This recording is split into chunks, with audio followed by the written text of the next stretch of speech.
Hello everyone, Salam, Namaste, Adab and welcome.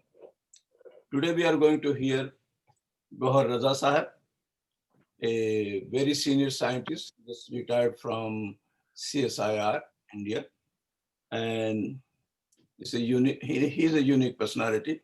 He's a scientist as well as a poet and a civil rights activist, a filmmaker, and a lot of other things. The list is quite long. So today's format is because he is a scientist, so he's going to talk on the assault on scientific rationality. And since he's a poet also, so part two will be, we will hear some of his poetry also. So rather than me going on to introduce him, I have invited my good friend and an equally important contributor to this event, Danish Iqbal Saab, to say a few words on Gohar Raza Saab and whatever else he feels good for the event. So Danish Iqbal Saab. जी बहुत शुक्रिया नवाजिश। ख्वातीन हज़रात, ये मेरी ऐन खुशबख्ती है। मैंने खुशकिस्मती नहीं कहा, मैंने खुशबख्ती कहा। खुशबख्ती खुशकिस्मती से बेहतर चीज़ समझी जाती है क्योंकि ज़्यादा काबिल गाढ़ा लफ्ज़ है कि आज मुझे गौहर रज़ा साहब के बारे में कुछ कहने का मौका मिल पाया है। चुनांचे मैं इस वक़्त अगर दुनिया का नहीं तो कम से कम इस महफ़िल का सबसे खुश व खुर्रम इंसान हूँ। और खुशी की वजह छुपाने से क्या हासिल, इसलिए चलिए आपको भी शरीके राज़ कर लेते हैं। ये बिल्कुल ऐसी ही बात है जैसे आपको किसी से ढका-छुपा या बल्कि झिझकता सा एक तरफ़ा इश्क हो जाए और बेचारे फ़रीक़े सानी को इल्म ही ना हो कि आप छुप-छुप कर इश्क फ़रमाते हैं। नतीजा ये होगा कि मामला हमेशा इंतहा में रहेगा जैसा कि हमारा चल रहा है, कुछ आगे ना बढ़ सकेगा। लेकिन अचानक अगर आपसे कोई ये कह दे कि आपको दावत दी जाती है कि 8 नवंबर 2020 को आप बाकायदा बैनुल-अक़वामी सतह पर सबके सामने इज़हार-ए-इश्क फरमाएँ, तो सोचिए कि खुशी और जोश-ए-मुसर्रत का क्या आलम होगा। आप मेरे दाँत देख रहे हैं। एक खामोश परस्तार के तौर पर एक ज़माने से ये हक़ीर-फ़क़ीर गौहर रज़ा साहब के काम का और उनका मदार रहा है। एक ज़माने में ये मालूम करके जब बिल्कुल शुरू का दौर था, हम तक़रीबन स्टूडेंट थे, तो रश्क हुआ था कि गौहर रज़ा साहब ने भगत सिंह पर एक बेहतरीन डॉक्यूमेंट्री फ़िल्म बनाई। फिर एक दिन मालूम हुआ कि गौहर रज़ा साहब सिर्फ़ फ़िल्म मेकर ही नहीं हैं, वो तो एक अहम साइंसदान भी हैं। फिर एक मुशायरे में जब उनके नाम का ऐलान हुआ, तो ये खुशगवार इंकिशाफ़ हुआ कि अरे वाह! गौहर रज़ा साहब न सिर्फ़ शायर हैं, बल्कि अपने हर शेर से मुशायरा लूट लेते हैं। तो साहब किताबों में ज़रूर पढ़ा था कि ऐसे जीनियस लोग भी दुनिया में होते हैं, जो हर मैदान में यद-ए-तूला रखते हैं। लेकिन सचमुच के जीते-जागते किसी इतने हमजहत इंसान को देखा नहीं था। इसलिए हमारी पसंदीदगी जो है वो उन्स और फिर मोहब्बत की मंज़िलों से गुज़रते हुए इश्क की वादियों की जानिब बेपाँव बढ़ रही थी कि अचानक एक दिलशिकन बात ये पता चली कि गौहर रज़ा साहब शायद दुनिया के अकेले ऐसे शायर हैं, जो बबांग-ए-दोहल ये कहकर इश्क करने वालों को दहलाते रहते हैं कि वो इश्किया शायरी नहीं करते, यानी वो इश्क में यकीन नहीं रखते। अब आने वाले ज़माने में जो रिसर्चर्स होंगे, मुहक्किकीन होंगे, इस गुत्थी को ज़रूर सुलझाने की कोशिश करेंगे कि एक ऐसा शायर जो इश्किया शायरी नहीं करता, तो फिर हमारे पास क्या जवाज़ रह जाता है कि एक मुनकिर इश्क की शायरी से हम इश्क फरमाएँ। तो देखिए असल बात ये है कि जैसे खालिस देसी घी मुश्किल से मिलता है, खालिस शहद आँखों में लगाने को भी नहीं मिल पाता है, ऐसे ही खालिस इश्क भी शाज़-ओ नादिर ही देखने को मिलता है। खालिस इसलिए कह रहा हूँ कि ये सितम ज़रीफ़ी नहीं है तो और क्या है कि गौहर रज़ा साहब साइंस से इश्क करते हैं, आज़ादी-ए-फ़िक्र से इश्क करते हैं, आज़ादी-ए-ज़हन से इश्क करते हैं, वो अपने मुल्क से इश्क करते हैं और समाज और समाजी इंसाफ से भी इश्क करते हैं। लेकिन फिर भी ज़िद यही है कि हम इश्क़िया शायरी नहीं करते। उनकी हर नज़्म किसी न किसी समाजी या सियासी मौज़ू से अ, उनके इश्क की दास्तान सुनाती है और उसमें इश्क़िया सवियों के सभी लवाज़िमात भी पाए जाते हैं। बल्कि जिस तरह से गौहर रज़ा की ज़िंदगी में साइंस, फ़लसफ़ा और शायरी एक ही नुक्ते पर मरकूज़ हो जाते हैं, उस हिसाब से देखा जाए तो गौहर रज़ा साहब एक साइंसदान और शायर से ज़्यादा शायद एक सूफ़ी हैं और दाढ़ी भी मतलब इसी जानिब इशारा करती है। और सूफ़ी इसलिए हैं कि वो ना तो समाज को और ना ही इंसान को खानों में तक़सीम करके देखते हैं।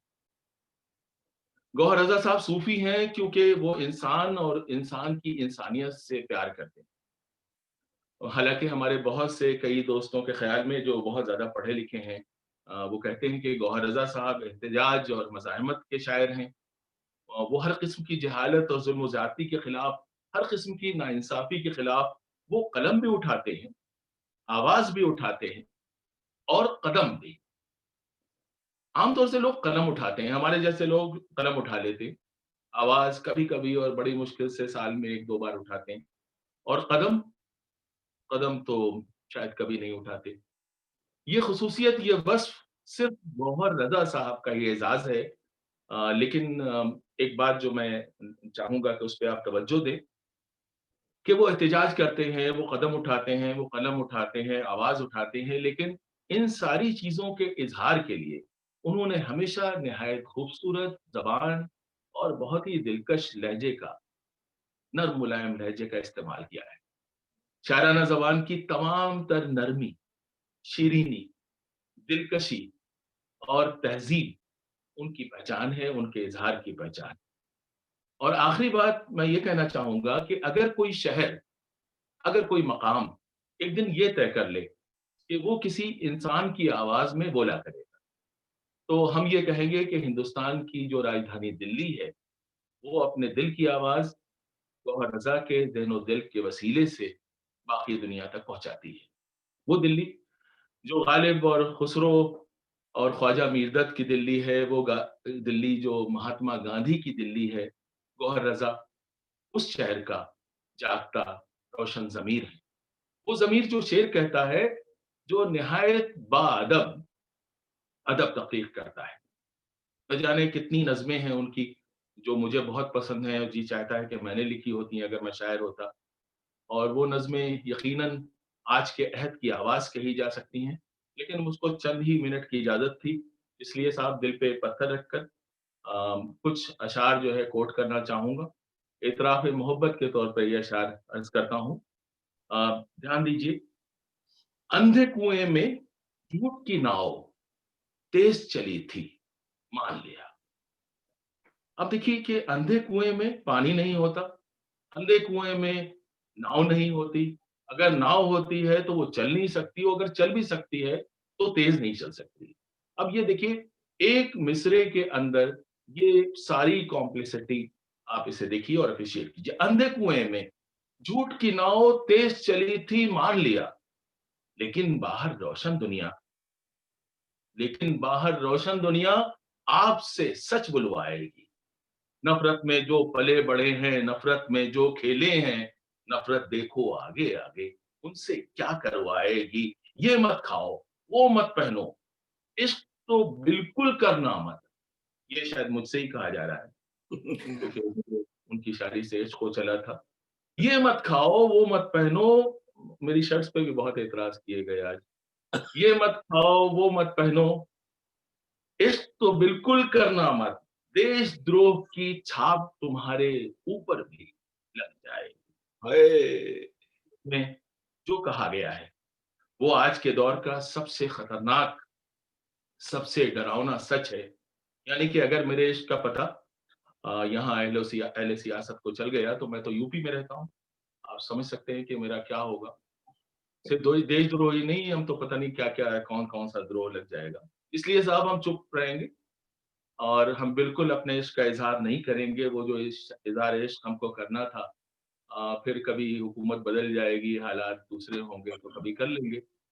आज का जो फिलहाल जो मौज़ू है, आप लोग सोच रहे होंगे कि ये जो साइंस और रेशनैलिटी और ये जो आज का मौज़ू है जिस पे वो बात करने वाले हैं, इसके बारे में तो मैंने कुछ नहीं कहा। मैं तो आहिस्ता से किनारे-किनारे की बातें करके, मार्जिनल बातें करके मैं निकल लिया। तो देखिए मैं साइंस और रैशनैलिटी और रीज़न के बारे में मैं क्या अर्ज़ करूँ? रीज़न ये है कि मैंने सोचा कि इस पे बोलूँ, फिर मैंने सोचा कि बोलना चाहिए, नहीं बोलना चाहिए, क्या ये शुभ होगा? क्या ऐसे मनहूस दौर में जबकि ट्रम्प साहब की गवर्नमेंट गिर चुकी है, हालात बहुत दिगरगू हैं और तो क्या ये मुनासिब होगा मेरे लिए कि मैं साइंस और रीज़निंग और इस पे कुछ बात करूँ? तो एक ज्योतिषी दोस्त हैं, उनको मैंने फ़ोन किया। उन्होंने फ़ोन उठाया नहीं और उन्होंने ये सोच के नहीं उठाया कि एक मलेच्छ इंसान जो एग्नोस्टिक भी है, जिसके बारे में यही नहीं मालूम उसका फ़ेथ क्या है, क्या उसका फ़ोन उठाना मुनासिब होगा? क्या ये शुभ घड़ी है फ़ोन उठाने की? तो मुझे नहीं मालूम कि ये शुभ घड़ी है उन बातों के, उन मौज़ूआत के बारे में बात करने की जो मौज़ूआत गौहर रज़ा साहब के हैं। इसलिए फ़िलहाल मैं बहुत इज़्ज़त, बहुत खुलूस, बहुत एहतराम के साथ मैं आवाज़ देता हूँ, हिंदुस्तान की राजधानी के ज़मीर की आवाज़ को, जनाबे गौहर रज़ा अब आपसे मुख़ातिब हूँ। बेहद शुक्रिया दानिश भाई, लेकिन शुक्रिया नहीं जवाब होता मोहब्बत का, इसलिए दूसरी तरफ से भी मोहब्बत कबूल कीजिए, इश्क कबूल कीजिए।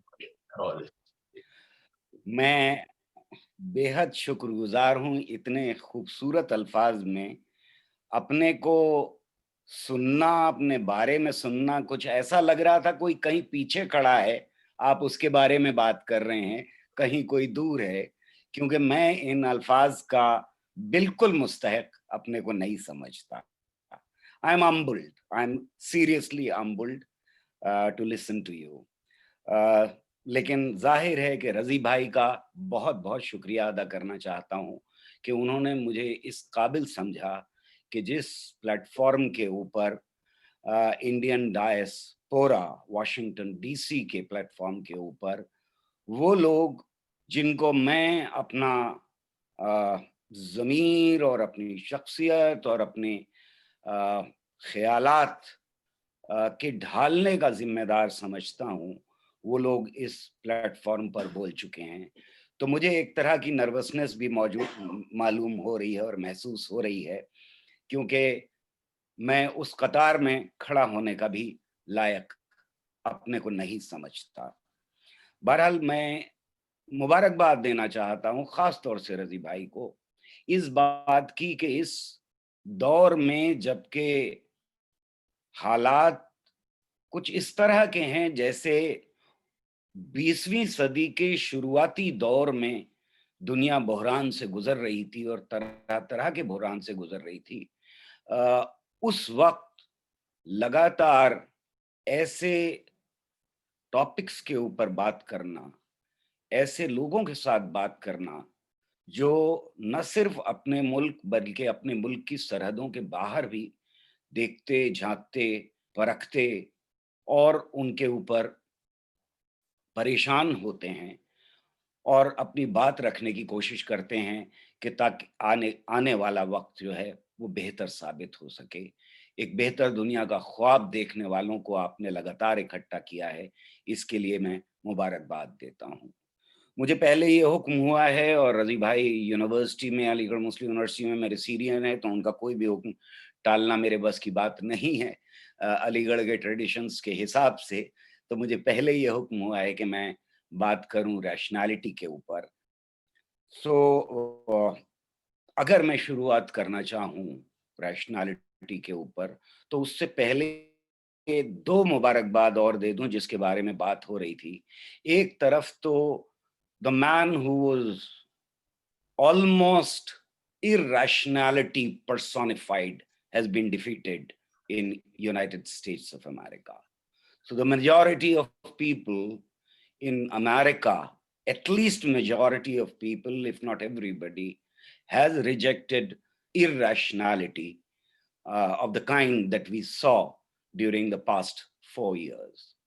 मैं गेयर बदलता रहूंगा उर्दू जबान से और हिंदी और अंग्रेजी के बीच में, क्योंकि मेरे कुछ दोस्तों ने हिंदुस्तान में मुझसे कहा कि आप हिंदी में जरूर कुछ ना कुछ बोलते रहिएगा ताकि हम भी चीजों को समझ पाएं।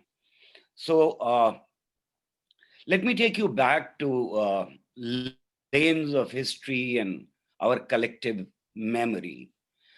Imagine a time when India is almost at the verge of getting freedom from the most powerful imperialism of the world. There is a man who is in his 40s sitting in a jail, and he is writing a book. This is the period when India has been completely squeezed of its wealth. It has seen repeated famine, repeated all kinds of problems. And the Hindu fundamentalist and the Muslim fundamentalists are collaborating with the British government to divide the country.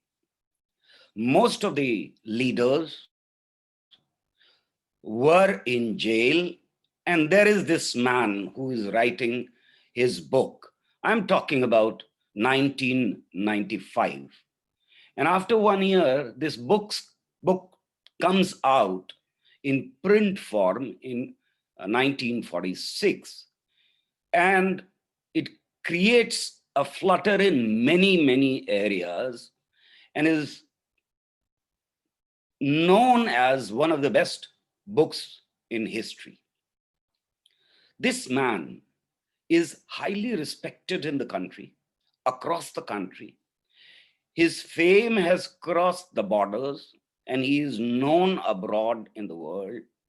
And within this book, he devotes about 10 to 15 pages to what he calls as scientific temper.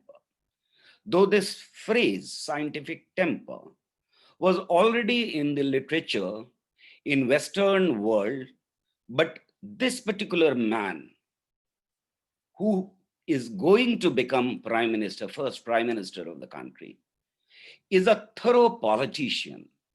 He has, to his credit, done only tripos in London as far as science is concerned. So then onwards, we would assume that he has nothing to do with science. Yet he comes up with a phrase called science and then tries to define it. It's almost a miracle that a politician comes up with the definition of what is called scientific temper. Let me quote him. He says that mere application of science and technology will not be a sufficient condition. What is needed is the scientific approach, the adventurous and yet critical temper of science, the search for truth and new knowledge, the refusal to accept anything without testing and trial, the capacity to change previous conclusions in the face of new evidence, the reliance on observed facts and not on preconceived theory, the hard discipline of mind. All this is necessary, not merely for the application of science, but for life itself and the solution of its many problems.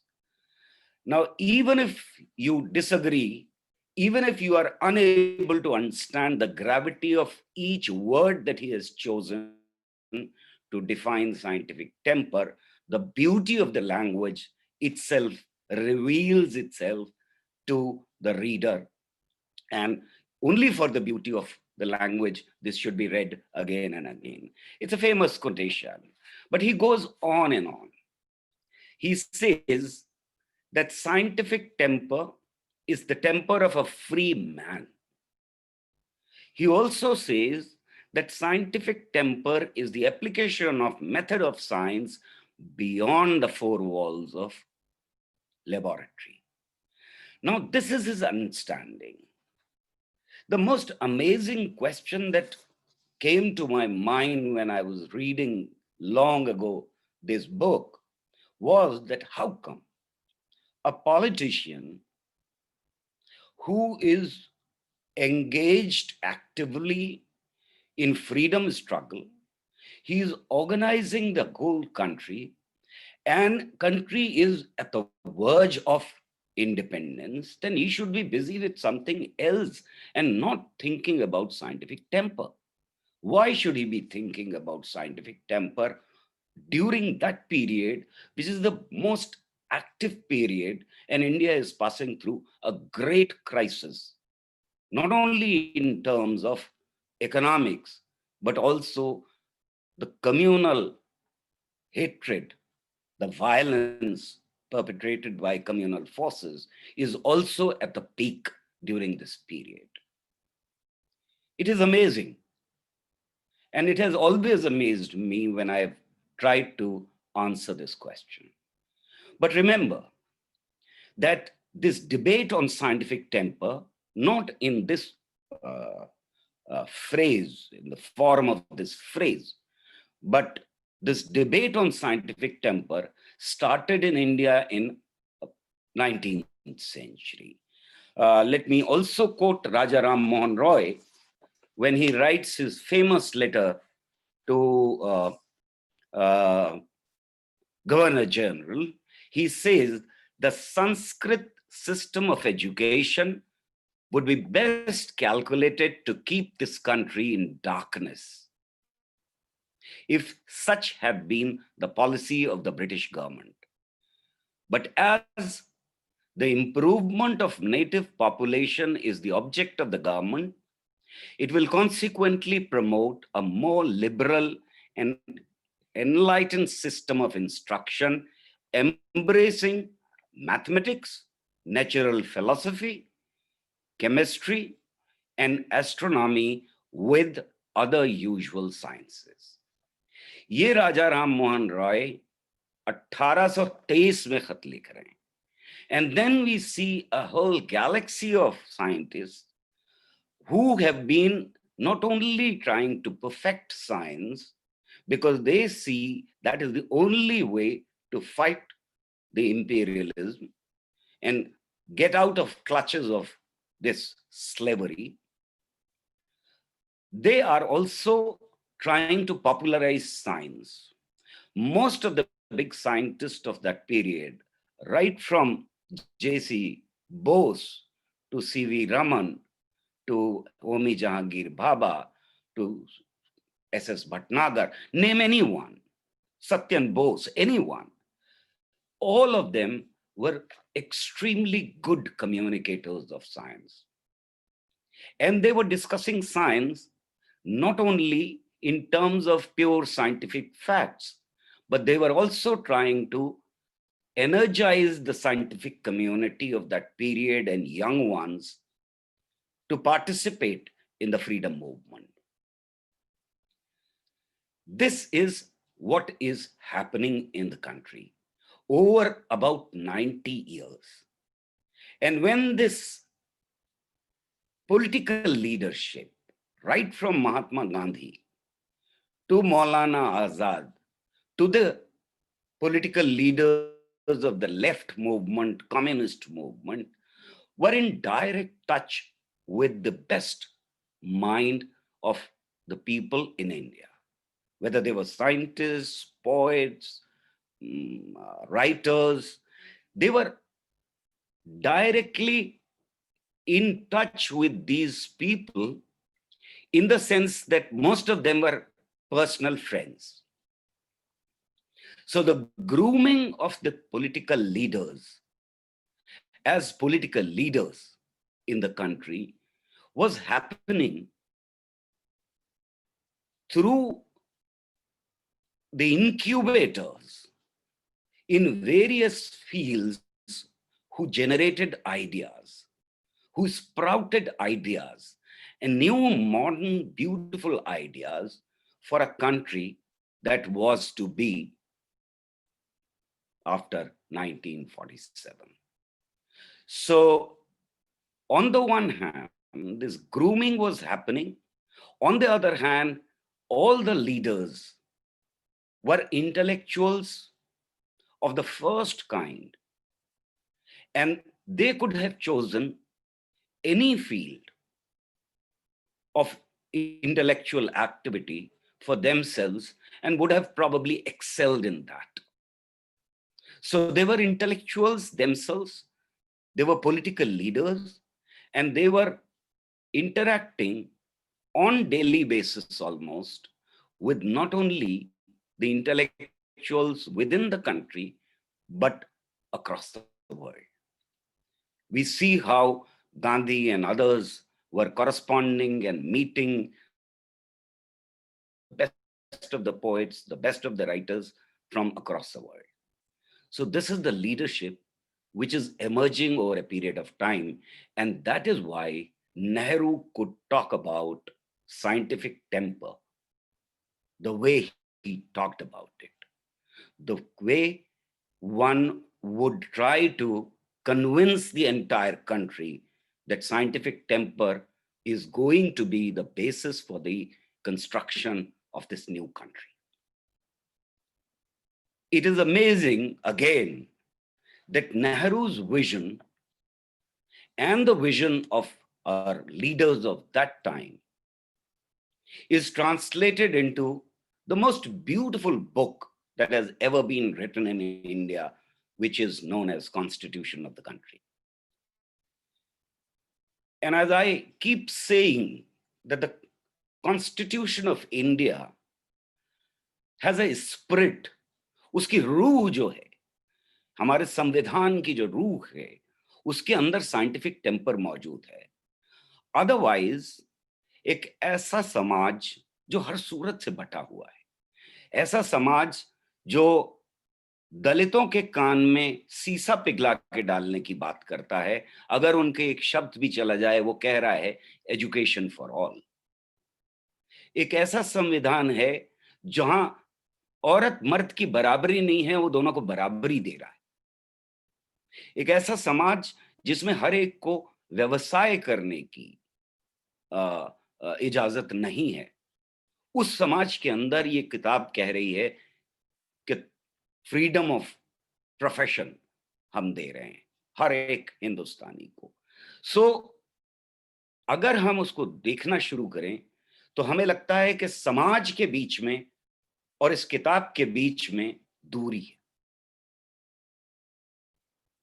फिर ऐसा क्या हुआ जिसकी वजह से 600 MPs जो शायद घर में औरत मर्द की बराबरी नहीं समझते थे, जो शायद दलितों के हाथ का पानी नहीं पीते थे, उन्होंने इस किताब के ऊपर साइन किया और हिंदुस्तान एक डेमोक्रेटिक कंट्री की शक्ल में हमारे सामने 1952 में उभरा. दुनिया की सबसे बड़ी democratic country, the largest democratic country was born on that day. मेरी समझ में सिर्फ यही आता है that the power of the idea of scientific temper itself was such that most of the people who did not believe in scientific temper, those who did not believe in equality of human beings, those who did not believe in equality of gender, those who did not believe that everybody should be educated in the country, they had to sign it. This was a miracle, if you ask me. But the most important thing is that when Nehru becomes Prime Minister of the country, then there are debates around this whole notion of scientific temper. There are formal and informal, big, large gatherings of scientists and intellectuals who debate what this scientific temper is all about and how are we going to construct this country around the idea of scientific temper, scientific rationality, and scientific vision. Another miracle happens. And most of the people do not realize how important that miracle was. It happened in 1958. In the parliament, there was a resolution moved, and the resolution is today known as SPR, or Scientific Policy Resolution. This particular resolution was moved in the parliament, and normally what happens when you have some motion or some resolution, then you say that whoever is proposing that from the party, whichever party it is, would say that this is placed on the table and now the debate should start. But here is a resolution which is moved by the Prime Minister of the country. The Prime Minister rises and says that every word of this resolution is extremely important.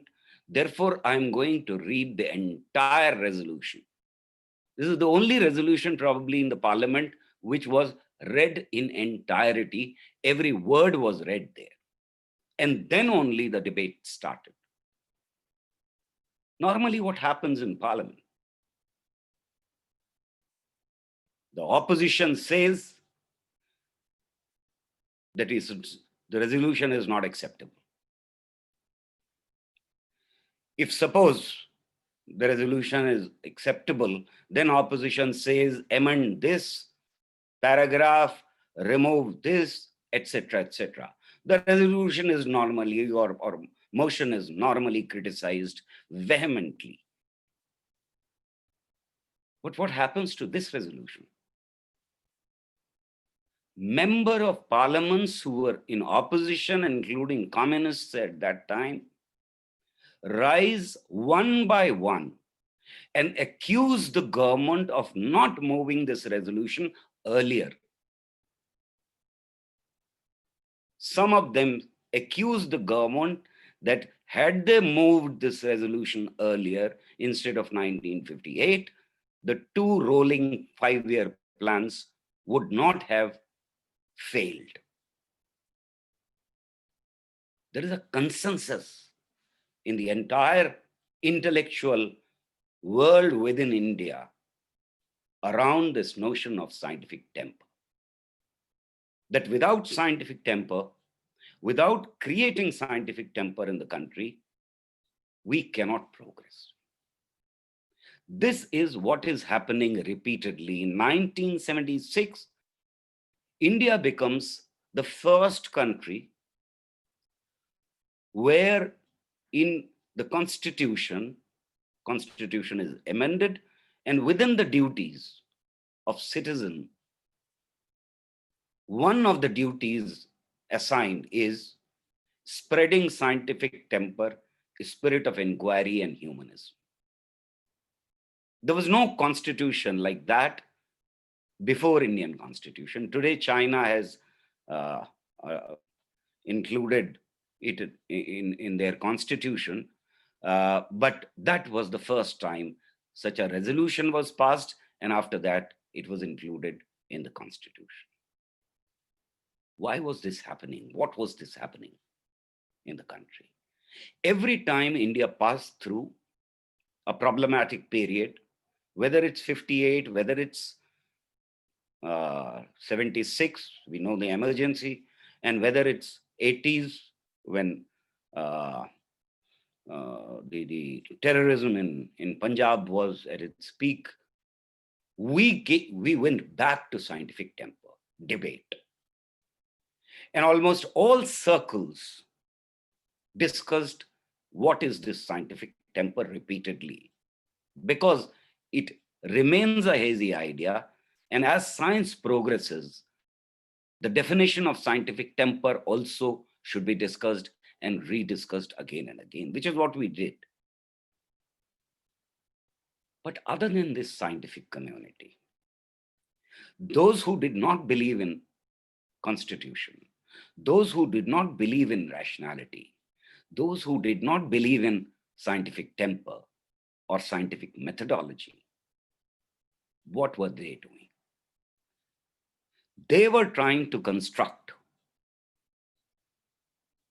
what I call as factories which churned out myths and superstitions one after the other. They constructed modern factories, and the product they produced in the country was superstition and myths. They had following. They could sell this product. They knew that they can amass huge amount of wealth and huge number of followers. across the country. And 70s onwards, we see this assault going on. They amass huge wealth, and top 10 Babas, if you see today on Google, have crores and crores of rupees, huge amount of wealth in terms of both artifacts, gold, and land. So they were grabbing the land across the country, and they were amassing this wealth. They were churning out the product that I call superstition in modern world, in modern India. And these were run by the best of the probably management that was available to them. Now, when we were trying to construct, when those who believed in rationality and scientific temper were trying to construct India based on scientific rationality and science, these people were trying to erode that base. And then there is this new generation of political leaders is born. And I'm sure you would have seen those clips who have been circulated on social media, where you see right from Vajpayee to Advani to Modi to Murli Manohar Joshi to all of them going to Babas, touching their feet and expressing their obeisance. What is this happening? It is completely opposite to the kind of grooming that the freedom movement leadership had seen. They were groomed in an environment where best of the mind, including best of the scientists, were around them. Here is the political leadership, which is emerging out of an environment of Babas, gurus, etc., etc. So when they come to power, what happens? It is expected that there will be an assault on the science and scientific temper. It was not something very unexpected. The Prime Minister of the country,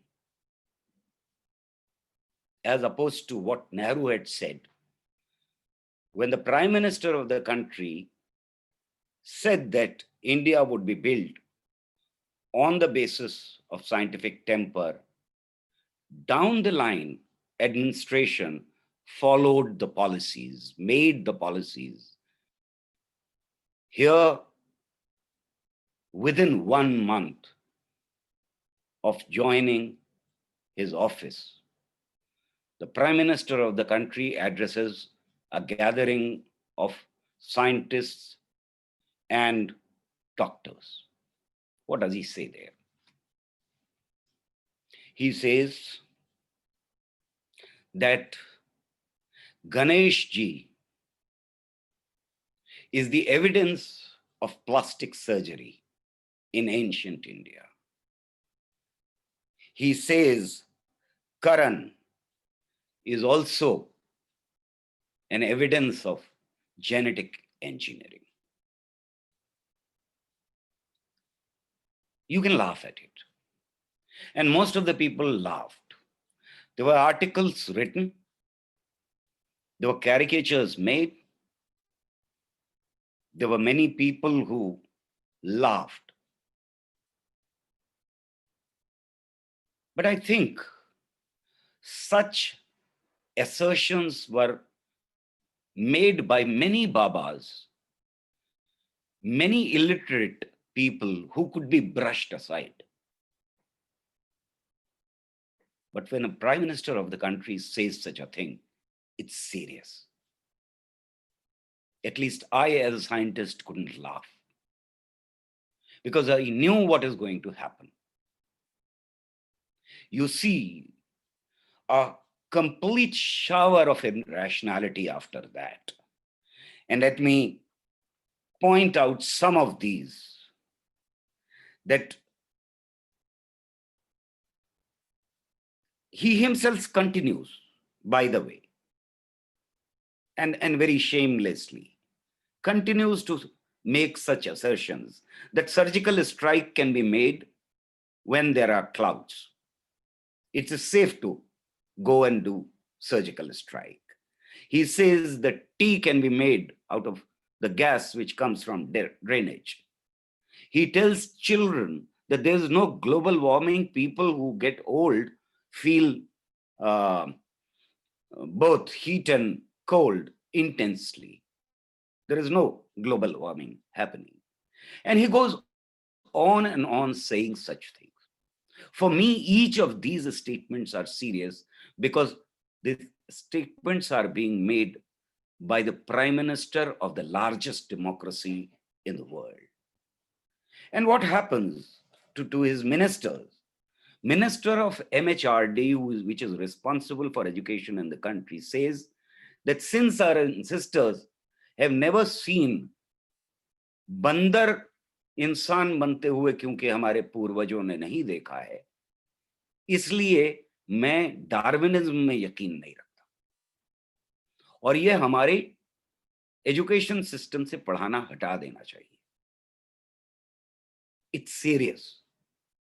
For the first time in the country's history, scientific community rises and passes a resolution against this assertion, this statement.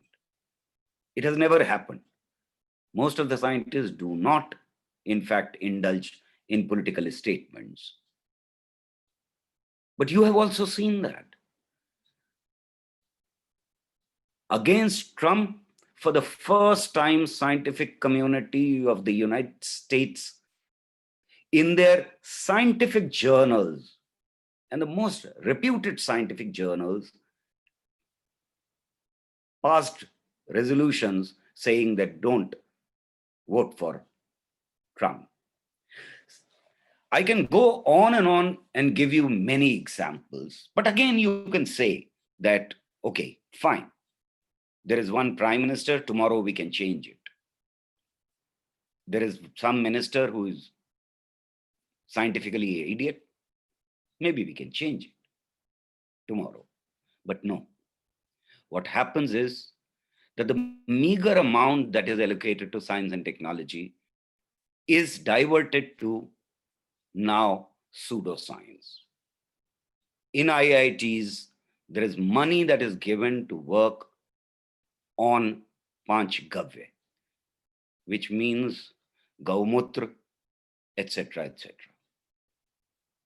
IIT Kharagpur is asked to include, and it is included in their course, the Vastu Shastra. There's a project which is launched to find the mythical river Saraswati. There is a project which is launched to find whether we can find Sanjeevani Bhuti or not. There's a project which is launched to find Ram Setu. This is what happens. That science is itself now on the receiving end.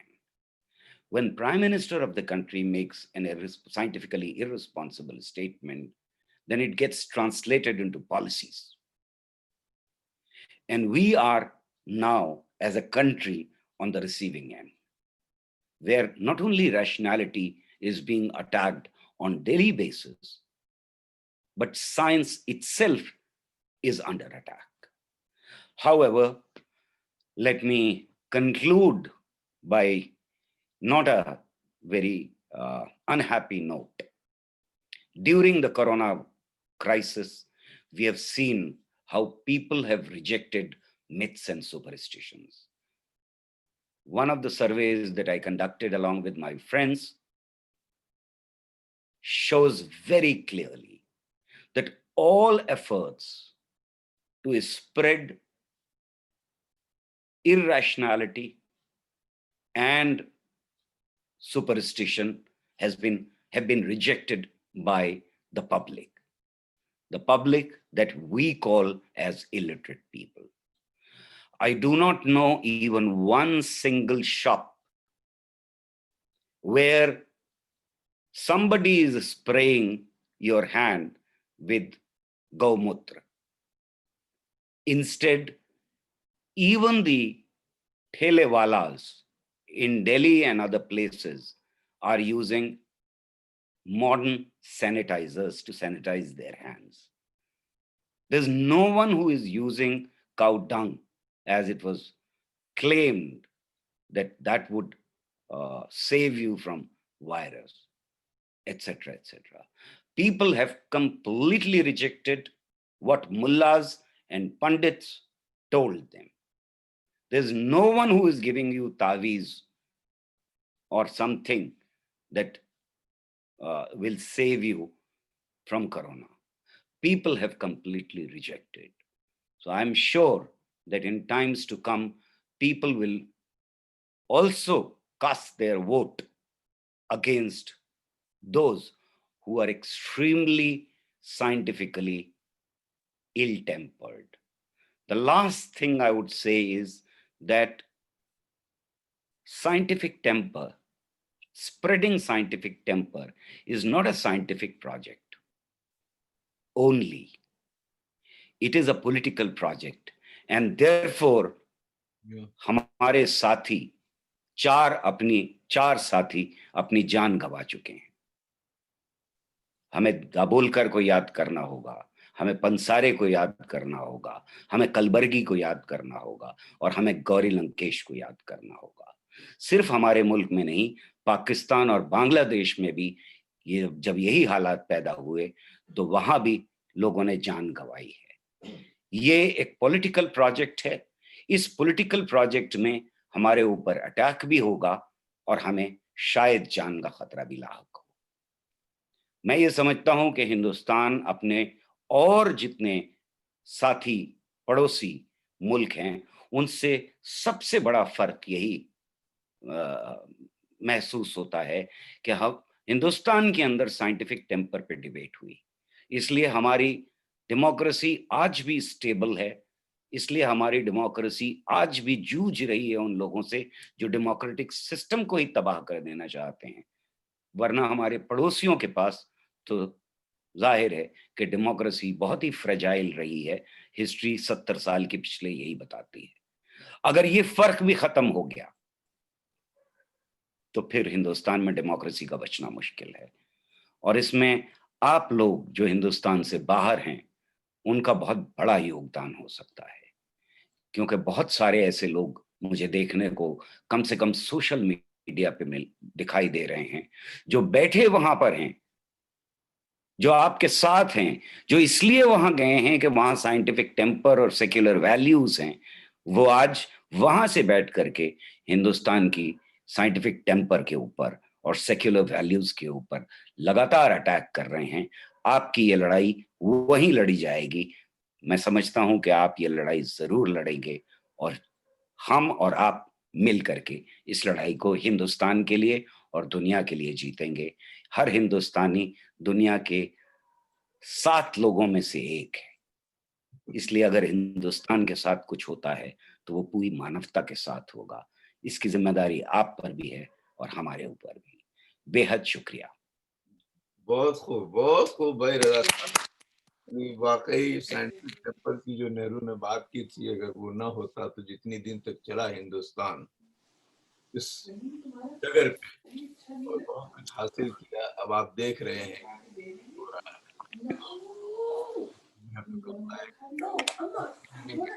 our best from our contribution whatever we can do.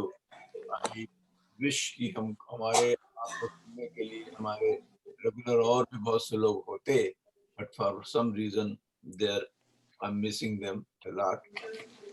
तो अब आप इतनी अच्छी speech, इतनी rationality की बात और scientific temper के बाद अब आप दिल की तरफ जा रहे हैं, जैसा दानिश इकबाल साहब ने कहा, तो ये दिमाग से दिल का सफर जो है ना, ये अब आप ही तय करें, और उसमें जो कुछ वो हाशिया राय करना चाहें दानिश इकबाल साहब कर सकते हैं। मैं तो सुनने के लिए बैठा हूं। दानिश भाई, आप म्यूटेड हैं।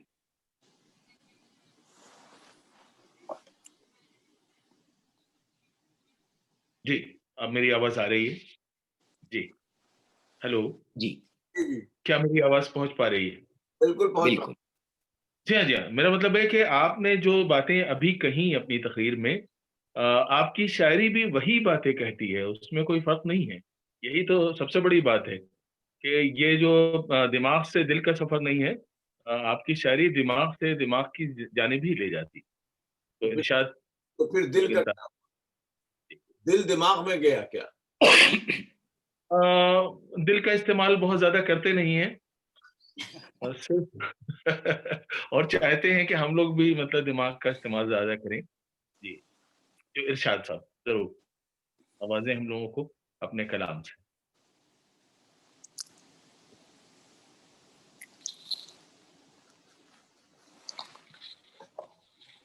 अब आप म्यूटेड हैं, अब आप म्यूटेड हैं।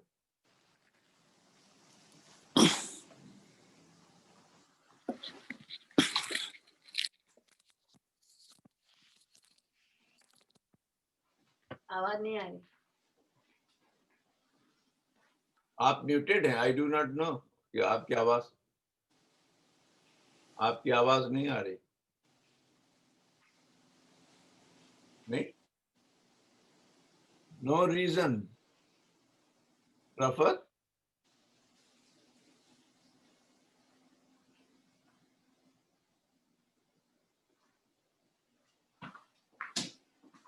गौर साहब,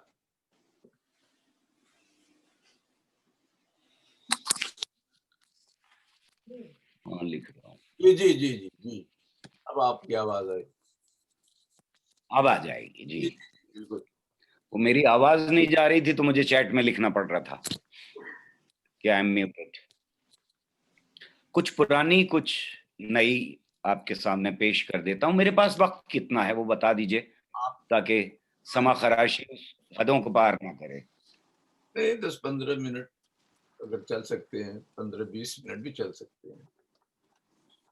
जी जी, बेहद शुक्रिया। पहली नज्म मैं जो सुना रहा हूं वो काफी पहले लिखी थी। अ, एक रथ चला था जो संविधान को रौंदता हुआ आगे बढ़ा, और लग रहा था कि जो उसकी जो मंजिल है वो बाबरी मस्जिद है, लेकिन असल में उसकी मंजिल जो थी वो पार्लियामेंट हाउस थी, जो हमें आज मालूम है। नज्म है नया लिबास। हम्म, नया लिबास पहनकर ये क्यों समझते हो, नया लिबास पहनकर ये क्यों समझते हो कि सारे खून के धब्बों को तुम छुपा लोगे। आहा, तो बस्तियों को जलाते रहे हो बरसों से, उन्हीं की राख है अब तक तुम्हारे चेहरे पे। सदाएं बच्चों की आती थी जब अंधेरों में तुम्हारे पैर थिरकते थे, रक्स करते थे। घरों में सिसकियां, आहें या आंसुओं की कतार तुम्हारे दिल को सुकून बख्शती रही अब तक।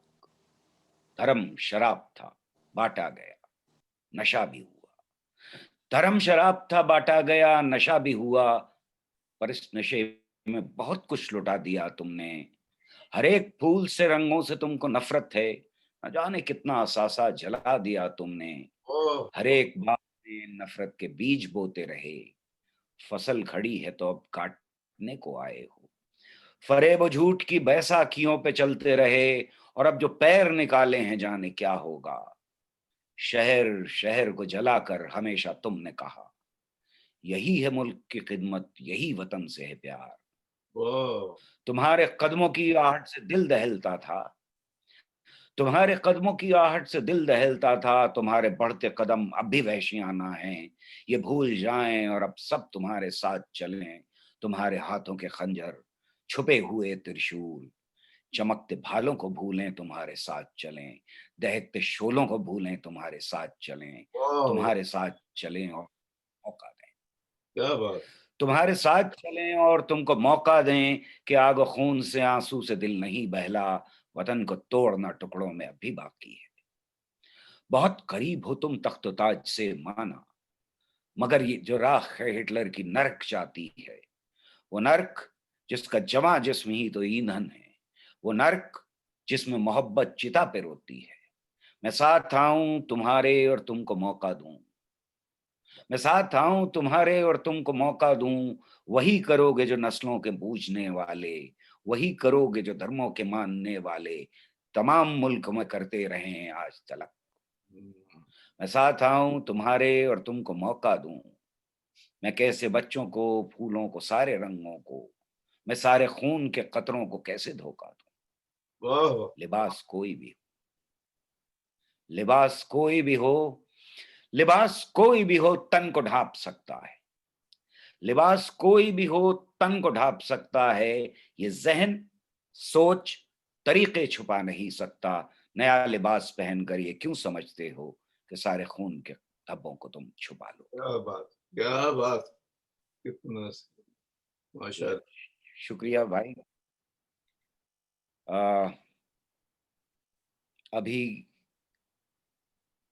ऐसा हुआ था कि जी टेलीविजन ने एक नज्म, एक गजल जिसका जिक्र, जिसके 2-3 शेर दानिश भाई ने भी आपको सुनाए, उसके ऊपर 3 दिन तक अ, मेरे ऊपर देशद्रोही का तमगा लगा करके जी चलाते रहे। बहरहाल बाद में उनको माफी मांगनी पड़ी, ये अलग बात है।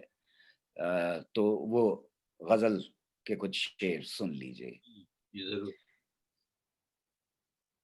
धर्म में लिपटी वतन परस्ती, क्या क्या स्वांग रचाएगी। वाह, धर्म में लिपटी वतन परस्ती, क्या क्या स्वांग रचाएगी। मसली कलियां झुलसा गुलशन, जर्द खिजां दिखलाएगी। यूरोप जिस वहशत से अब भी सहमा सहमा रहता है, वाह, यूरोप जिस वहशत से अब भी सहमा सहमा रहता है, खतरा है वो वहशत मेरे मुल्क में आग लगाएगी। खतरा है वो वहशत मेरे मुल्क में आग लगाएगी। जर्मन गैस कदों से अब तक खून की बदबू आती है, जी जर्मन गैस कदों से अब तक खून की बदबू आती है। अंधी वतन परस्ती हमको उस रास्ते ले जाएगी, अंधी वतन परस्ती हमको उस रास्ते ले जाएगी। नफरत में जो पले बढ़े हैं, नफरत में जो खेले हैं, हाँ, नफरत आगे, नफरत देखो आगे, आगे उनसे क्या करवाएगी। अंधे कुएं में झूठ की नाव तेज चली थी मान लिया, वाह वाह, वाह वाह, अंधे कुएं क्या में बात। झूठ की नाव तेज चली थी मान लिया, लेकिन बाहर रोशन दुनिया तुमसे सच बुलवाएगी। ये मत खाओ वो मत पहनो, इश्क तो बिल्कुल करना मत, देशद्रोह की छाप तुम्हारे ऊपर भी लग जाएगी। वाह, और इसी का एक गजल का शेर है कि फनकारों से पूछ रहे हो क्यों लौट आए हैं सम्मान। वाह। और जब मैं ये शेर पढ़ रहा था तो सारे ऐसे फनकार पीछे बैठे थे जिन्होंने सम्मान नहीं लौटाए थे। अच्छा, फनकारों से पूछ रहे हो क्यों लौटाए हैं सम्मान, पूछो कितने चुप बैठे हैं शर्म उन्हें कब आएगी। पूछो कितने चुप बैठे हैं शर्म उन्हें कब आएगी। आखिरी शेर है कि ये मत भूलो, ये मत भूलो अगली नस्लें रोशन शोला होती हैं, ये मत भूलो अगली नस्लें रोशन शोला होती हैं। आग कुरेदोगे चिंगारी दामन तक तो आएगी, आहा, आग कुरेदोगे दामन तक तो आएगी। बहुत खूब, बहुत। बहुत शुक्रिया इस गजल के सुनने का। ये जब हंगामा हुआ तो बहुत सारे दोस्तों के हिंदुस्तान और हिंदुस्तान के बाहर से टेलीफोन आए, अपना ख्याल रखिएगा भाई, इतना क्यों बोल रहे हो वगैरह वगैरह। इसमें 3 तरह के लोग थे। एक वो दोस्त थे जो सही परेशान थे कि भाई अब ये बड़ी आफत में बदल सकता है। अपना ख्याल है। दूसरे वो थे जो ये परेशान थे कि इन्होंने ये हरकत कर दी तो अब हमें भी साथ खड़ा होना पड़ेगा, हमारे लिए भी परेशानी खड़ी कर दी। और तीसरी तरह के वो लोग थे जो ये कह रहे थे कि देखा, बहुत कलम चला रहे थे, अब भुगतेंगे, अच्छा है। अच्छा। तो इन सब के जवाब में एक नज्म, जब सब ये कहें खामोश रहो, जब सब ये कहें खामोश रहो, जब सब ये कहें कुछ भी न कहो, जब सब ये कहें कुछ सोचो तो, जब सब ये कहें कुछ समझो तो, जब सब ये कहें है वक्त बुरा, जब सब ये कहें ये वक्त नहीं बेकार की बातें करने का, जब सब ये कहें कलियों का चटकना क्या कम है, फूलों का महकना क्या कम है, बिंदिया का चमकना क्या कम है, शाखों का लचकना क्या कम है, जुल्फों का बिखरना क्या कम है, प्यालों का छलकना क्या कम है। वाह। जब इतना है कहने को, जब इतना कुछ है लिखने को, क्या जिद है कि ऐसी बात करो जिस बात में खतरा जान का हो। क्या जिद है कि ऐसी बात करो जिस बात में खतरा जान का हो। जब सब ये कहें खामोश रहो, जब सब ये कहें कुछ भी न कहो, तब समझो पतझड़ रुत आई, तब समझो मौसम तार का है, तब सहमी सहमी रूहों को ये बात बताना लाजिम है, आवाज उठाना लाजिम है, हर कर्ज चुकाना लाजिम है। बहुत खूब। जब सब ये कहें खामोश रहो, जब सब ये कहें कुछ भी न कहो, तब समझो कहना लाजिम है, मैं जिंदा हूं, सच जिंदा है, अल्फाज अभी तक जिंदा हैं, अल्फाज अभी तक जिंदा हैं। क्या बात, बहुत खूब, जबरदस्त। तो कुछ असर हुआ लोगों पे? बहुत शुक्रिया आपका। अभी आप तक पहुंची होगी खबर जो कुछ सुप्रीम कोर्ट में हुआ, खासतौर से हमारे दोस्त प्रशांत भूषण के साथ। जी उसके ऊपर एक नज्म है, वो सुन लें अगर वक्त बचा है तो, जी जी जी। अगर वक्त नहीं बचा है तो मैं बंद करूं। नहीं नहीं, सुना है। माय लॉर्ड, हाँ मेरा जुर्म है संगीन, बहुत ही संगीन। हाँ मेरा जुर्म है संगीन, बहुत ही संगीन।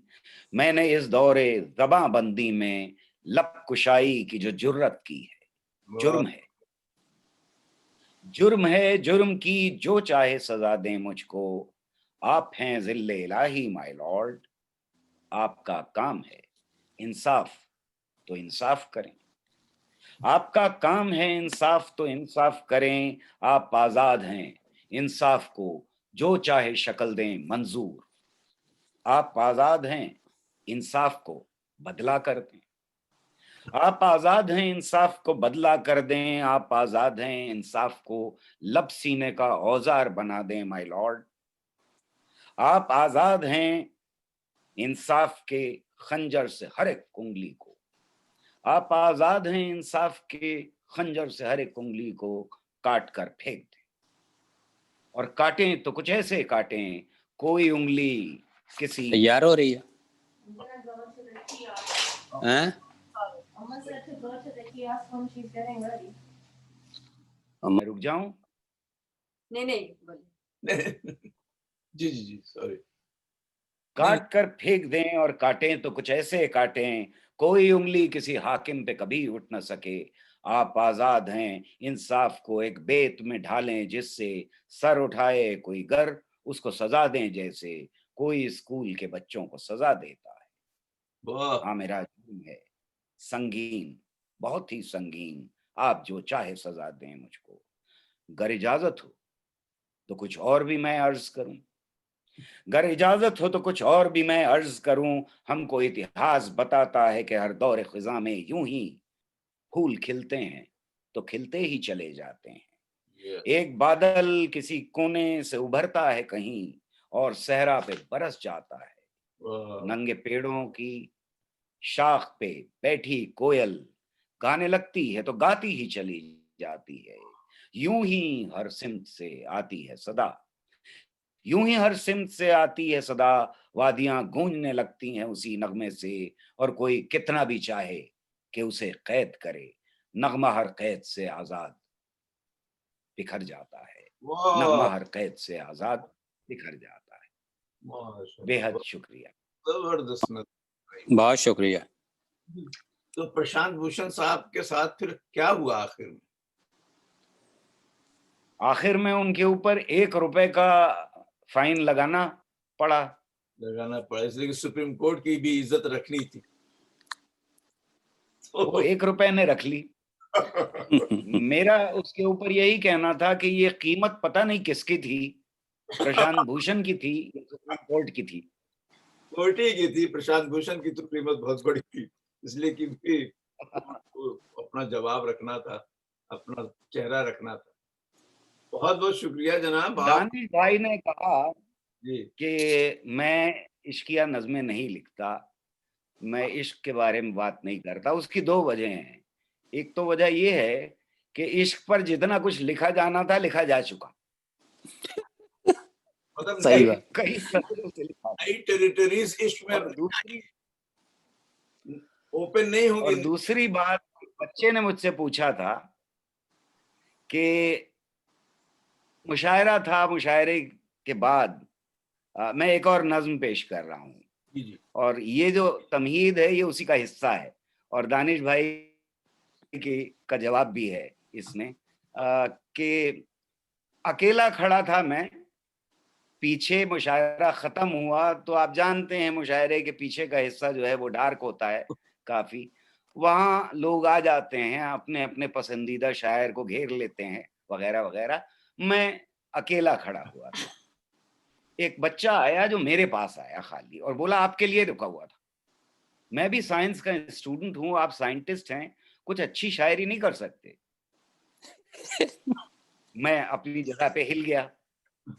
आपकी शायरी में बड़ा खून खराबा ये वो होता है, कुछ उगते हुए सूरज, ढलती हुई शाम, खिलते हुए फूल, लहराती हुई जुल्फों पे आप नहीं कर सकते। तो ये बात दिल को लग गई, नज्म पेश कर रहा हूं आपके सामने। ओके मैं चाहता हूं कि पर्वत पे एक नज्म लिखूं, मैं चाहता हूं कि पर्वत पे एक नज्म लिखूं, एक ऐसी नज्म जो पहले कभी लिखी न गई। मैं चाहता हूं कि झरनों का बांकपन लिख दूं, ये चाहता हूं कि कागज पे काले लफ्जों से करूं मैं सब्त किसी शाम का तमाम सहर, करूं मैं सब्त किसी शाम का तमाम सहर, धनक के रंग से खेलूं, लिखूं कि कुदरत ने मेरे कलम के लिए ही रचे हैं राज ये सब। मैं चाहता हूं किसी शाम बैठूं फुर्सत से, वो शाम ऐसी हो जिस पर गुमा हो सुबह का, मैं तेरी आंखों की, जुल्फों की, तेरे होठों की, तेरे बदन की, तेरे पैरहन की बात करूं, कोई ख्याल ना हो बस ख्याल हो तेरा, कोई ख्याल ना हो बस ख्याल हो तेरा, तेरे ख्याल में भीगी हुई हो सारी फजा। मैं चाहता हूं कि सर्दी की एक सुबह हो, मेरी बयाज मेरे पास हो लो हो कलम, मेरे करीब हो बरगद का पेड़ जो मुझसे जमाना पहले ये सरगोशियों में कहता था, बचा के रखना ये उम्मीद और ये भोलापन, बचा के रखना ये उम्मीद और ये भोलापन, वो सारी राज की बातें मैं हूँ बहू लिख दूं। मैं चाहता हूं कि कोहरे की एक चादर हो, मैं अपनी आंखों में आंसू लिए वहां जाऊं जहां पे छोड़ के आया था अपने बचपन को, कलम की नोक से मैं फिर उन्हें तलाश करूं जो रिश्ते छूट गए और कभी न लौटेंगे, कलम की नोक से मैं फिर उन्हें तलाश करूं जो रिश्ते छूट गए और कभी न लौटेंगे। मैं कड़वे नीम के नीचे बनाऊं एक क्यारी, मैं नन्हे हाथों से पौधे लगाऊं फूलों के, बहार आए तो सब बांट दूं जमाने में, बहार आए तो सब बांट दूं जमाने में। मैं चाहता हूं मगर फुर्सते सुखन तो मिले, मैं चाहता हूं मगर फुर्सते सुखन तो मिले, मैं चाहता हूं मगर तीर शाम गम तो ढले, ये आग खून की बारिश, ये आंसुओं की झड़ी कदम कदम पे ये नफरत का सर बुलंद जुनूं, हकीकतें के जो बिखरी हैं मेरे चारों तरफ, हकीकतें के जो बिखरी हैं मेरे चारों तरफ, ये 4 रोज की मोहलत तो दें मुझे हमदम, कहीं तो शम्मा जले, कहीं तो शम्मा जले और कहे कि फुर्सत है, लिखो वो नज्म जो पहले कभी लिखी न गई, लिखो वो नज्म जो पहले कभी। क्या जबरदस्त है। वाह वाह वाह, कमाल है भाई। बेहद शुक्रिया मोहब्बत का। दानिश साहब, अब ये इश्क की कहानी थी तो मतलब दिल से लिखी गई थी ये, इसमें दिमाग का नहीं था। तो बहरहाल बहुत बहुत शुक्रिया आपका जनाब। अब इस वक्त मेरे ख्याल से ये वक्त तो हमारा आपका कहने का ख़त्म होता है, लेकिन हमारे जो सामीन हैं, ऑडियंस जो है यहाँ, अगर वो बात करना चाहे, रफ़त आर यू देयर? जी, सलाम अलैकुम। वो पूछ लें, किसी को कुछ क्वेश्चन है, कुछ डिस्कस करना है तो रफ़त जी, शुक्रिया। गौहर साहब बहुत बहुत शुक्रिया, बहुत ज़बरदस्त टॉक। मैं साइंटिस्ट हूँ तो जाहिर है कि ज़्यादा जो है रिलेट कर सकता हूँ उससे। तो हमारे पास 2 ऑप्शन हैं सवाल करने के लिए गौहर साहब से, या तो आप अपना डिजिटल हैंड रेस कर दीजिए या जो है अपने चैट बॉक्स में जो है अपनी ख्वाहिश जाहिर कीजिए। तो पहला सवाल जो है तारिक फारूकी साहब का है। तारिक भाई।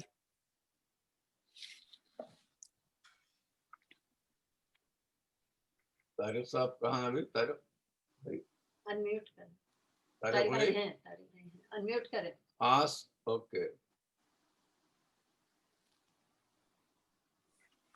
ओके, आप can you hear me?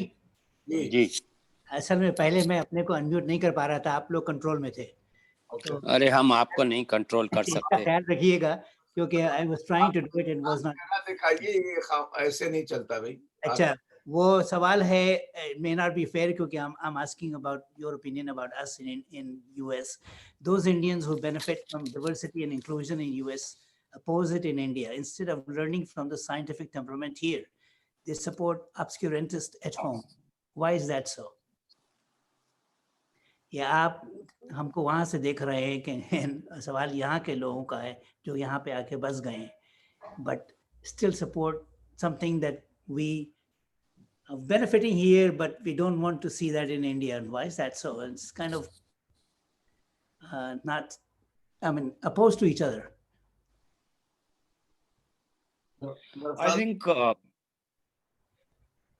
I think my response to this is that they have a very nostalgic idea of India, which is frozen in time. When they left India, they would like to go back to India of that kind. And it's a very romantic idea कि हमारे यहाँ पूजा होती थी, हमारे यहाँ नमाज पढ़ी जाती थी, हमारे घर के बराबर में मस्जिद थी, हमारे एक मौलवी साहब थे जो तावीज़ देते थे, हमारे घर के वगैरह वगैरह वगैरह. They want to go back to that era, and they want to freeze, in fact, India in time. Though they have gone to other places for a greener pasture, I think most of them never went there to imbibe scientific temper and rationality. Most of these people have gone there for greener pastures and have refused to accept the modernity that is offered by the nations where they locate themselves now. They also have a very, in my opinion, not an honest way of thinking. They left India for greener pastures, and they left Indian citizenship itself. But the idea of India they carried was an India which they would like to control sitting from there. and therefore they collaborate with the most reactionary forces within the country. We have seen during the Advani movement that a lot of money came poured in from United States, United Kingdom, and other places for that movement, which is now called Temple Movement. So, in my opinion, they couldn't have collaborated with the progressive forces in the country just because they want India to be frozen in time. And whenever they want to come back to India, they would like to see that India which is fascistic in nature, which is anti-scientific temper. I don't know the psyche, but I have lost friends during this period because they have been extremely reactionary and communal. Those who went and left, they were my very good friends in IIT Delhi. And we spent a lot of time together discussing the future of the country.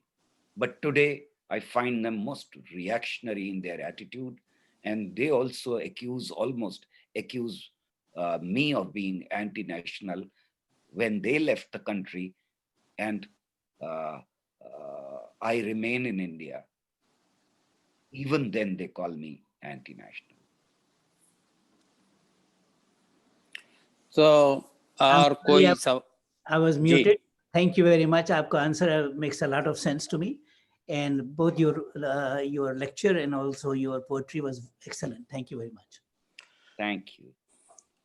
तो गौहर साहब कोई सवाल नजर नहीं आ रहा, तो फिर मैं ही सवाल कर लेता हूं आपसे, फिर उसके बाद रजी भाई जो है रैप अप करेंगे, कैमरॉन साहब उसके बाद सवाल करेंगे। तो मेरा सवाल ये है कि मैं जो हूँ साइंटिस्ट हूँ ज़ाहिर है, और मैं बिलीव करता हूँ इंट्रोस्पेक्शंस में, सेल्फ इंट्रोस्पेक्शन में। आपने इस गवर्नमेंट के बारे में बात किया, उनकी हुकूमत है, उनकी आइडियोलॉजी है, ठीक है, वो जो भी कुछ इम्प्लीमेंट करना चाहते हैं वो समझ में आता है, क्योंकि वो जो है इससे पॉलिटिक्स। लेकिन आपका मुस्लिम्स के बारे में क्या ख्याल है? जब सर सैयद के ज़माने में एंटी साइंस मूवमेंट इतनी जोर पर था और 68 जो है फतवे उनके खिलाफ जो है जारी किए गए, तो मुस्लिम्स के बारे में भी आपने जाहिर रिसर्च की होगी, वो भी जो है उतने ही एंटी साइंटिफिक रहे हैं जितने कि, हालांकि वो एक गोल्डन पीरियड था, उसकी तो बात अब हम नहीं करते क्योंकि वो वक्त तो चला गया। तो क्या ख्याल है आपका उसके बारे में? क्योंकि मैं हिंदुस्तान के बारे में बात कर रहा था, इसलिए जो आजकल पावर में हैं, जो ताकतें ज़्यादा मजबूत हैं, मैंने वहाँ से ज़्यादातर एग्जाम्पल्स ली। अगर पाकिस्तान के बारे में बात की जाए तो बिल्कुल ऐसी ही एग्जाम्पल्स हमको पाकिस्तान में दिखाई देती हैं, बिल्कुल ऐसी ही हमको एग्जाम्पल्स मुसलमानों के जो हिंदुस्तान में रह रहे हैं दिखाई देती हैं। ख़ास तौर से फ्रांस में जो कुछ अभी रिसेंटली हुआ, उसमें बहुत सारे लोगों की जो अपने को सेक्युलर कहा करते थे, उनकी कलई खुल गई है। मैं समझता हूं कि इर्रेशनैलिटी, सुपरस्टिशंस एंड मिथ्स किसी एक मजहब की इजारादारी नहीं, ये सारे मजाहिब में हमको दिखाई देता है। हमको वायलेंस करने वाले लोग और उसको जस्टिफाई करने वाले लोग हर मजहब के अंदर दिखाई देते हैं, और इसलिए जरूरत यह है कि हम अगर मजहब को मानते हैं तो अपने अपने मजहब के साथ भी वही सुलूक करें जो दूसरे के साथ कर रहे हैं। हम में से जो रैशनलिस्ट हैं उनको ये उंगली उठाने का हक शायद है हमारे पास कि प्राइम मिनिस्टर ने जब गणेश जी को कहा कि वो प्लास्टिक सर्जरी का प्रमाण है, तो किसी इर्रेशनल मुसलमान को, किसी इर्रेशनल क्रिश्चियन को यह हक बिल्कुल नहीं है कि वो प्राइम मिनिस्टर के ऊपर उंगली उठाए। वो अपना हक खो देते हैं क्योंकि वो अपने यहाँ उसी तरह की इर्रेशनल कहानियां सुना रहे होते हैं और अगली नस्लों को इर्रेशनैलिटी की तरफ धकेल रहे होते हैं। तो बेशक। मैं ये समझता हूं कि प्राइम मिनिस्टर को क्रिटिसाइज किया जाना चाहिए, चाहे वो ट्रम्प हो, चाहे वो मोदी हो, चाहे वो जर्मन या फ्रेंच लीडर्स हों, उनको क्रिटिसाइज किया जाना चाहिए, वो बहुत जरूरी है। लेकिन अगर आप खुद इर्रेशनल हैं, अगर आप मजहब को इस्तेमाल कर रहे हैं सुपरस्टिशंस को प्रोपेगेट करने के लिए, अगर आप मजहब को इस्तेमाल कर रहे हैं अपनी पॉलिटिक्स के लिए, अपनी दुकान चलाने के लिए, तो ये आप हक खो देते हैं। इसलिए हिंदुस्तान के मुसलमानों को के अंदर भी रिफॉर्म की जरूरत है और ये लड़ाई जो हम लोग लड़ रहे हैं हिंदुस्तान में, जो रैशनलिस्ट हैं, जो साइंटिफिक टेम्पर में यकीन करते हैं, वही लड़ाई पाकिस्तान में भी और बांग्लादेश में भी लड़ी जा रही है, वही लड़ाई म्यांमार में भी लड़ी जा रही है, वही लड़ाई श्रीलंका में भी लड़ी जा रही है और वो लड़ाई टर्की में भी लड़ी जा रही है इस वक्त। मैं समझता हूं कि ये क्लैश ऑफ आइडियाज जो हैं, ये अपनी एक ऐसी शक्ल में आज मौजूद हैं जहां टकराव बहुत तेज हो गया है। जी शुक्रिया। इरेशनैलिटी आखिरी बार दिए की तरह से बुझने से पहले भड़क रही होगी। ये मेरी ख्वाहिश है, ये मेरी दुआ है कि ऐसा हो कि हम कल बच्चों को ज्यादा रैशनल दुनिया, ज्यादा साइंटिफिक दुनिया, ज्यादा साइंटिफिकली टेम्पर्ड दुनिया दे पाए। शुक्रिया गौहर साहब, यही मुझे उम्मीद थी कि आप इसी तरीके का जवाब देंगे, क्योंकि रिलीजन ने ही जितनी प्रॉब्लम की है वो सब जाहिर है। अच्छा, उसके बाद अब जो है कैमरॉन साहब हैं और उसके बाद अब रजी भाई जो है हमेशा की तरह रैप अप करेंगे अपने सवाल के साथ। कैमरॉन साहब।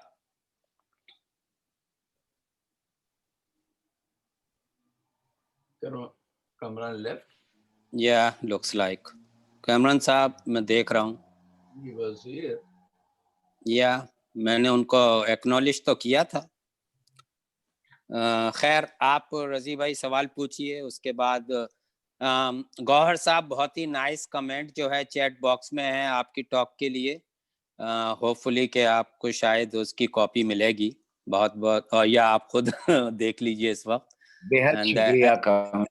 Everyone is so appreciative of your rationality. रजी भाई। तो जनाब बहुत बहुत शुक्रिया।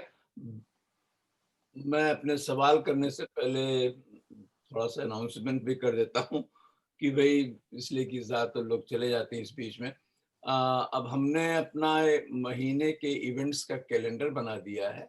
सो let me just as I always do for the coming Saturday और संडे, तो इंडिया के बहुत ही famous, I think very visible historian Ramachandra Guha will be our next speaker on coming Sunday. This month, नवंबर के मंथ में हमने सारे अपने इवेंट्स संडे को कर दिए क्योंकि हमारी लोकल एसोसिएशन लीगल की वो सैटरडेज को अपने इवेंट्स कर रही है सेंटेनरी सेलिब्रेशन की। तो all for November we will do on Sunday and Ramachandra Guha is our next speaker. उसके बाद के संडे को काफी पॉपुलर इंडिया का नाम है जो हर कोई जानता है, रविश कुमार, एनडीटीवी के एंकर है, सबके हर दिल अजीज रविश कुमार साहब, वो आएंगे। And then our very dear Danish Iqbal साहब, हर महीने के आखिर में इनसे ये हमारा एग्रीमेंट डील हो गई है, डील हो गई है कि ये उर्दू को यहाँ पे दोबारा इस तरह से जिंदा करेंगे कि सिर्फ वो शायरी ही का मामला न रह जाए, हर तरह से ये लाते हैं, कभी दास्तान के शक्ल में। लेकिन अगला इनका जो होगा वो परवीन शाकिर के ऊपर होगा, रिमेम्बरिंग परवीन शाकिर, खुशबू का सफर। हाँ दानिश साहब, खुशबू का सफर। तो इस तरह से नवंबर हमारा फिक्स है, रामचंद्र गुहा, रविश कुमार एंड दानिश इकबाल। अब मेरा क्वेश्चन सिर्फ ये है जनाब कि ये जो कम्युनलिज्म का ये जो फितना है, ये मेरी समझ में आता है कि इंडिया में यूजुअली जब इतना टेम्पर था, साइंटिफिक कल्चर डेवलप हुआ और इतना कोहैबिटेशन था, supposedly, and I also believe कि बहुत ज्यादा मेजॉरिटी जो कम्युनिटी है हमारी हिंदूज जो है वो ज्यादातर नॉन कम्युलर रहे, यानी मोस्टली सेकुलर स्पिरिट रही उनकी।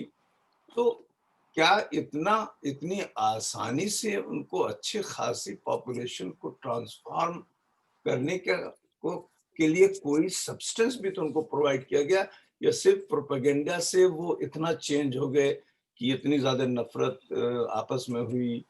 मतलब उनको सब्सटेंस के बगैर कैसे ट्रांसफॉर्म किया गया कि भाई, is there something with in the Muslims also that they felt नहीं नहीं ये चीजें हैं जिनकी वजह से it's time to take a different approach?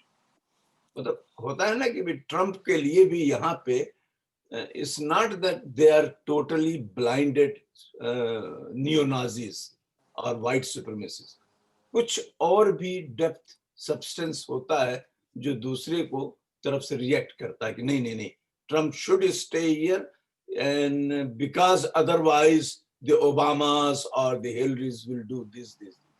तो वहां पे इंडिया में जब कि हमेशा ये रहा है कि साथ रहते रहे सब एक दूसरे को, ये इतना अनसाइंटिफिक या इतना नॉन सेकुलर क्यों कल्चर डेवलप हुआ?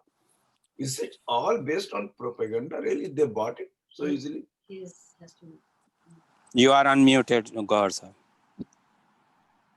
जी, मेरा ये मानना है कि कमजोरी हमारी जनरेशन की थी। हमसे पहली जनरेशन हमसे शायद इस मामले में बेहतर रही कि वो लोगों को कन्विंस कर पाए कि हमको साइंटिफिक टेम्पर की जरूरत है। लेकिन इसकी एक और वजह भी थी, जैसा मैंने इशारा भी किया था, कि ये नेक्सस जो बाद में उभरा वो बहुत ज्यादा स्ट्रांग था। क्रोनी कैपिटलिज्म का, पॉलिटिकल लीडरशिप का और बाबाओं का, जो मिथ्स एंड सुपरस्टिशंस के प्रोडक्ट बेच रहे थे। ये जो इंडस्ट्री उभर रही थी मिथ्स एंड सुपरस्टिशंस की, और साथ में क्रोनी कैपिटल जो आ रहा था, वो तीनों चीजें बहुत, उनके बीच में जो तालमेल बैठा वो बहुत स्ट्रांग था। और हमें ये दिखाई देता है कि बाकी सारी ताकतें उनके सामने कमजोर सी पड़ने लगी। मैं किसी एक पॉलिटिकल पार्टी को रिप्रेजेंटेटिव जरूर समझता हूं उनका सबसे ज्यादा, लेकिन कांग्रेस का जो कैरेक्टर है उसमें वो किसी एक पॉलिटिकल पार्टी की तरह से ना होके एक प्लेटफॉर्म की तरह से थी। उसके अंदर हमेशा से कम्युनल लोग मौजूद थे, उसमें मुसलमान कम्युनल भी मौजूद थे, उसमें हिंदू कम्युनल भी मौजूद थे।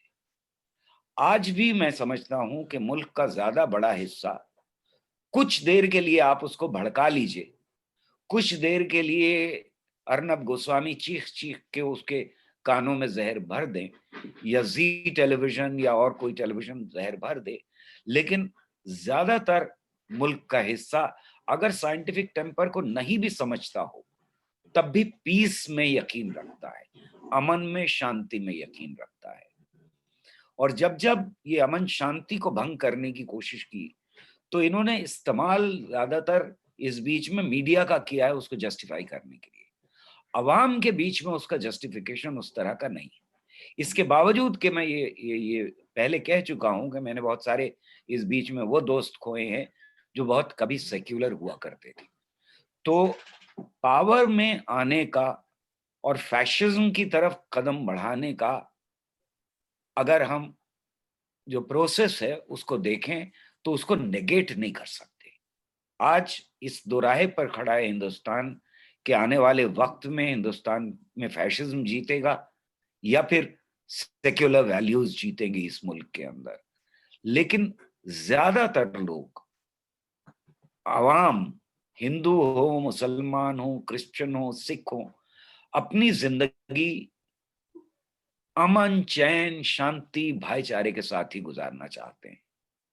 हाँ, नफरतें हैं थोड़ी बहुत, एक दूसरे के साथ मनमुटाव भी है, वो सब कुछ है, लेकिन वो वायलेंस के साथ खड़ा नहीं होना चाहते।